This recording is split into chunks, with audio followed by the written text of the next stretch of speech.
Mother Shipton's Prophecies. Mother Shipton lived in the time of Henry VIII of England and predicted his victory over France in 1513 in the Battle of the Spurs. She also predicted the dissolution of the monasteries. This led to the redistribution of the wealth and land held by the monasteries to the emerging middle class and existing noble families.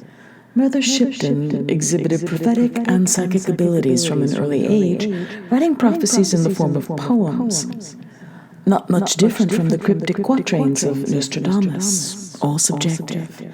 At age 24, she married Toby Shipton, a local carpenter near York in 1512, and told fortunes and made predictions throughout her life.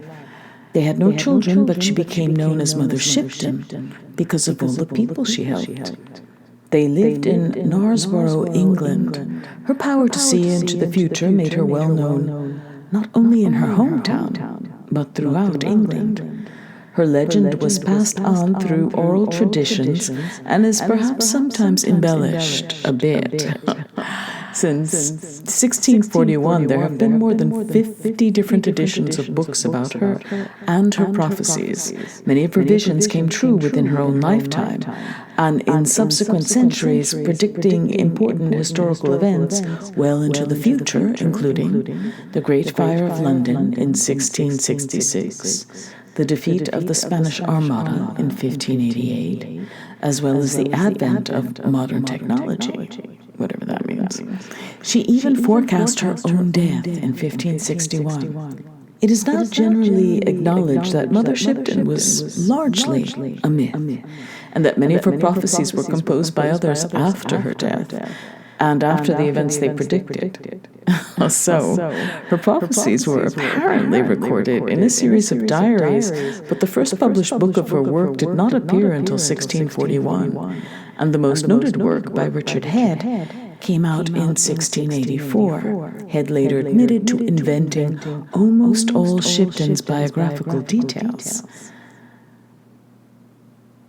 Who Mother Shipton was, or what exactly she said, is not definitively known. What is certain is that her name became linked with many tragic events and strange goings-on recorded all over the UK, Australia, and North America throughout the 17th, 18th, and 19th centuries. Many fortune tellers used her effigy and statue, presumably, for purposes of association marketing. Many pubs were named after her. Only two survive, one near her birthplace in Knaresborough, and the other in Portsmouth, where there is a life-size statue above the door.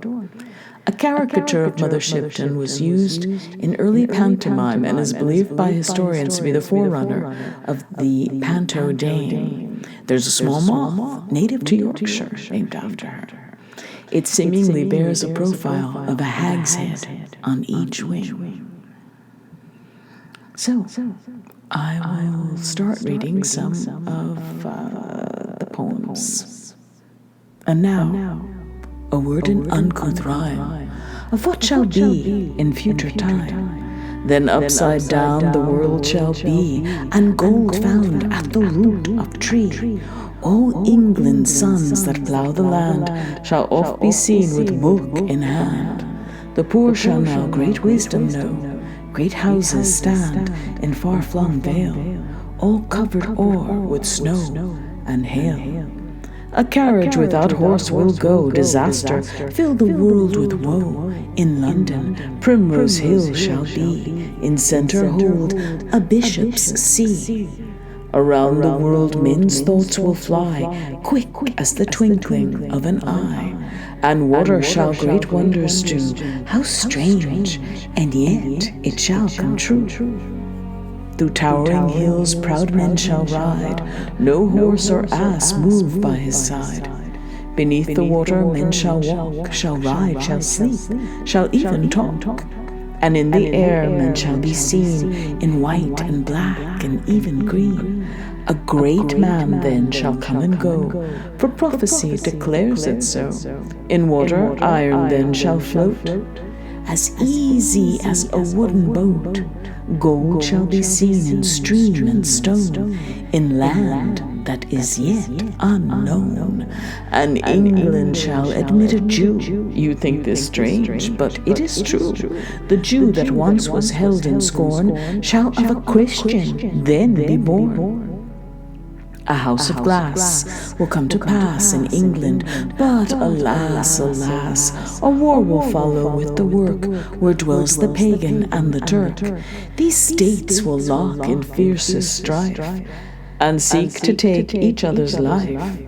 When north shall thus divide the south, an eagle build in lion's mouth, then tax and blood and cruel war shall come to every humble door. 3 times shall lovely sunny France be led to play a bloody dance. Before the people shall be free, 3 tyrant rulers shall she see. 3 rulers in succession be, each springs from different dynasty. Then when the fiercest strife is done, England and France shall be as one. The British olive shall next then twine in marriage with a German vine. Men walk beneath and over streams, fulfilled shall be their wondrous dreams. For in those wondrous far-off days, the women shall adopt a craze to dress like men and trousers wear, and to cut off their locks of hair. They'll ride astride with brazen brow, as witches do on broomstick now. And roaring monsters with man atop does seem to eat the verdant crop. And men shall fly as birds do now, and give away the horse and plough. There'll be a sign for all to see, be sure that it will certain be. Then love shall die, and marriage cease, and nations wane as babies decrease. And wives shall fondle cats and dogs, and men live much the same as hogs. In 1926, build houses light of straw and sticks, for then shall mighty wars be planned, and fire and sword shall sweep the land.